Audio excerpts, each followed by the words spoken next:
Quem aí não gosta de uma boa fofoca sobre a vida dos nossos autores e autoras preferidos? Quem não gostaria de ser uma mosquinha, voar para o passado e durante algumas horas bisbilhotar a rotina e a vida dos grandes autores clássicos?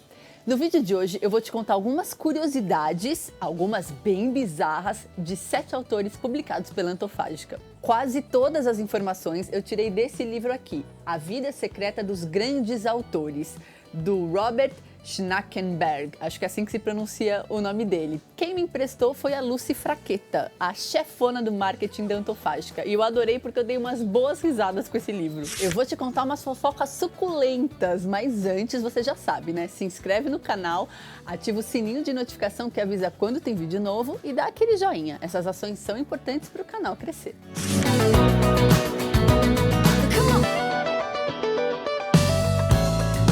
A primeira curiosidade parece mentira. Edgar Allan Poe, o mestre da literatura de terror, tinha medo do escuro. Isso mesmo. E sabe por quê? Porque quando ele era criança, ele passou um tempo em um internato na Inglaterra e a escola era do lado de um cemitério. Um dos professores, o de matemática, tinha um método um tanto quanto único. Ele dava aulas ao ar livre, no cemitério, e instruía as crianças a escolherem um dos túmulos. Para os alunos descobrirem a idade do falecido, eles deveriam fazer a subtração do ano da morte e do ano de nascimento. De fato, matemática arrepiante.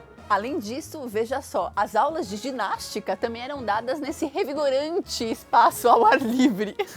No primeiro dia de aula, cada aluno recebia uma pequena pá de presente. E se por acaso algum integrante da paróquia morresse, as crianças eram enviadas ao cemitério para cavar a cova. E desse jeito, elas praticavam exercícios físicos. Um dos poemas mais famosos de Edgar Allan Poe, O Corvo, é inspirado na ave de estimação de um outro escritor famoso, Charles Dickens. O pássaro aparece no romance Barnaby Rudge, que Dickens publicou e Poe resenhou em 1841. Poe elogiou a presença do animal na trama de Dickens. Entretanto, ele achou que o personagem devia ter mais participação na trama. Quando Edgar Allan Poe e Charles Dickens se encontraram pela primeira e única vez, em 1842, o estimado animal tinha acabado de morrer. Ao que tudo indica, ele bebeu acidentalmente a tinta de um tinteiro que Dickens tinha deixado aberto na mesa do seu escritório. E falando em Charles Dickens, está aí um autor cheio de fatos bizarros na sua vida.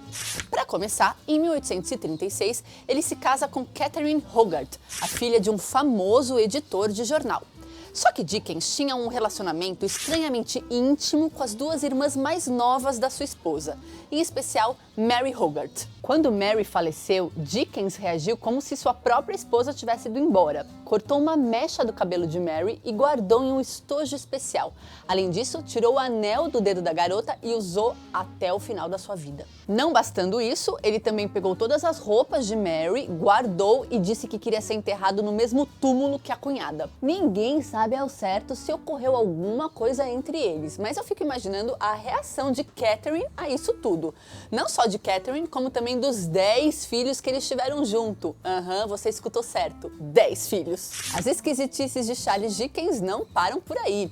Ele também era um organizador compulsivo, se recusava a escrever em qualquer lugar. As mesas e as cadeiras deviam estar milimetricamente organizadas. Quando ele estava hospedado em algum lugar, um hotel, a casa de alguém, ele também arrumava tudo do seu jeito. Além disso, Charles Dickens era supersticioso. Dizem que ele passava a mão 3 vezes em alguns objetos, considerava a sexta-feira o melhor dia da semana, o seu dia da sorte, e só dormia com a cabeça virada para o Polo Norte. Será que ele queria sonhar com ursos polares? Quando alguém lhe perguntava o porquê desse hábito tão excêntrico, ele respondia alguma coisa sobre correntes elétricas positivas e negativas e alinhamento energético para potencializar a criatividade. Criatividade era o que não faltava para o nosso mestre literário Machado de Assis, que além de romancista foi poeta, cronista, jornalista, crítico literário, dramaturgo e fundador da Academia Brasileira de Letras. Machado de Assis produziu muito. O o que não impedia de, eventualmente, ele não gostar da sua produção. Dizem que o apelido Bruxo do Cosme Velho foi dado por alguns vizinhos de Machado de Assis, que um dia viram o autor com um caldeirão no quintal. Nesse caldeirão, ele teria queimado alguns papéis. Se esses papéis eram cartas, documentos, escritos, não se sabe ao certo. O apelido ganhou força a partir de um poema feito por Carlos Drummond de Andrade, que nas suas primeiras leituras não gostou muito lá de Machado de Assis. Depois, em 1958, ele escreveu o poema A um Bruxo com Amor, uma das maiores homenagens de um escritor para outro de toda a literatura brasileira. Nesse mesmo ano, por conta dos 50 anos da morte de Machado de Assis, foram feitos vários eventos homenageando o autor. Nessa ocasião, a Academia Brasileira de Letras queria construir um mausoléu para Machado de Assis no cemitério de São João Batista, no Rio de Janeiro. Carlos Drummond de Andrade se opôs ao transporte dos restos mortais do autor para esse tal de mausoléu que a Academia queria construir, porque, segundo ele, isso contrariava o próprio desejo de Machado de Assis, que estava enterrado ao lado de Carolina, a sua amada. Para Drummond, isso era totalmente ofensivo, porque Machado de Assis deixou registrada a sua vontade em um testamento público. A mobilização envolveu inclusive o SAMA, Sociedade dos Amigos de Machado de Assis, que, assim como Drummond, achavam que o tal mausoléu da Academia Brasileira de Letras era um atentado.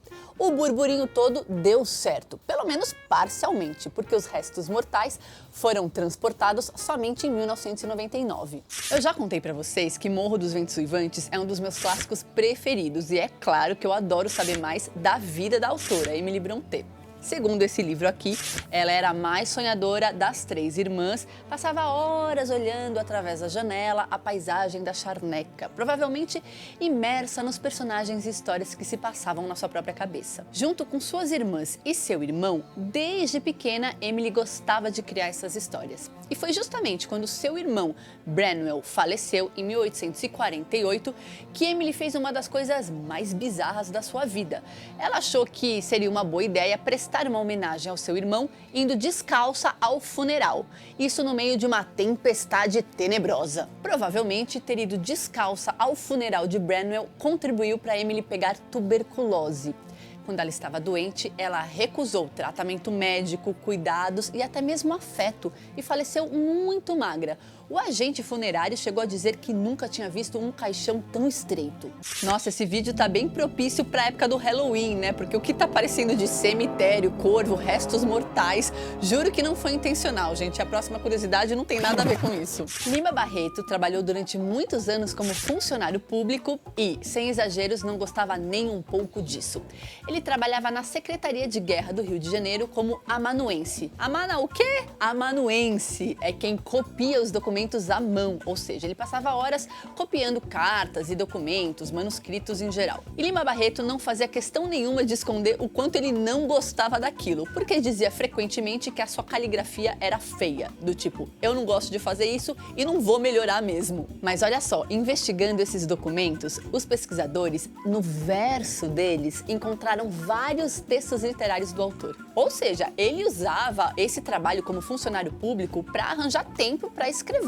A vida de Lima Barreto não foi fácil, ele teve problemas com a bebida, precisou cuidar da sua família, se dividiu entre o subúrbio e o centro e não obteve em vida o reconhecimento que ele queria e que merecia. Então, de certa maneira, o trabalho como funcionário público permitiu a Lima Barreto a estabilidade para se dedicar à produção literária, que hoje é entendida como uma parte fundamental da nossa literatura, em especial para compreender o período da Primeira República Brasileira. Não é novidade que Flush, de Virginia Woolf, foi o livro que mais fez sucesso enquanto a autora era viva. O cão da raça Cocker Spaniel, que inspirou a escrita do romance, pertenceu à poeta inglesa Elizabeth Barrett Browning. Virginia Woolf leu sobre o animal nas cartas que a poeta trocou com o seu marido e disse o seguinte: a figura do cão me fez rir tanto que não consegui resistir à ideia de criar uma vida para ele. O fato é que desde criança a autora amava animais. Virginia Woolf cuidou de um esquilo, uma marmota e um ratinho chamado Jacobi. Como se não bastassem todos esses animais silvestres espalhados pela casa, Virginia também gostava de apelidar as pessoas queridas com nomes de animais. Sua irmã Vanessa recebeu o apelido de Golfinho. E Vanessa, por sua vez, chamava Virginia de bode. Nada como um verdadeiro amor fraternal, não é mesmo? E falando de amor entre irmãs, inspirada por Vanessa, que era pintora, Virginia Woolf resolveu escrever de pé. Isso porque Vanessa pintava de pé e pareceu para Virginia uma boa ideia. Segundo esse livro, ela escreveu todos os seus romances de pé até o final da sua carreira. Mas, na minha opinião, nenhum desses fatos curiosos supera o último, que diz respeito à vida de Franz Kafka. Kafka tinha baixa autoestima, não gostava do seu corpo e frequentemente se queixava de dores, enxaqueca, incômodos no pé, manchas na pele, insônia, entre outras coisas. Durante a sua vida, muitas vezes ele procurou dietas e tratamentos alternativos para aliviar tanto mal-estar. E uma dieta que realmente chamou a sua atenção foi aquela que recebeu o nome de Fletcherismo, por conta do seu criador, conhecido como o Grande Mastigador, um americano de nome Fletcher. Ele dizia que a comida deveria ser mastigada 45 vezes dentro da boca e um determinado tipo de alho deveria ser mastigado 700 vezes. Isso mesmo, 700 vezes. Apesar de soar para nós um pouco absurda, essa dieta chamou a atenção de muita gente, não só Kafka. Segundo uma anotação do próprio diário de Franz Kafka, o seu pai ficava tão enojado com o barulho da mastigação que se escondia atrás do jornal. E eu fico pensando, quantas horas durava uma refeição de Kafka? Porque para mastigar tantas vezes assim, haja tempo disponível, não é mesmo? Esses são alguns fatos curiosos e bizarros dos autores publicados pela Antofágica. Se você conhece mais alguma fofoca, pode comentar aqui embaixo para a gente aumentar essa lista.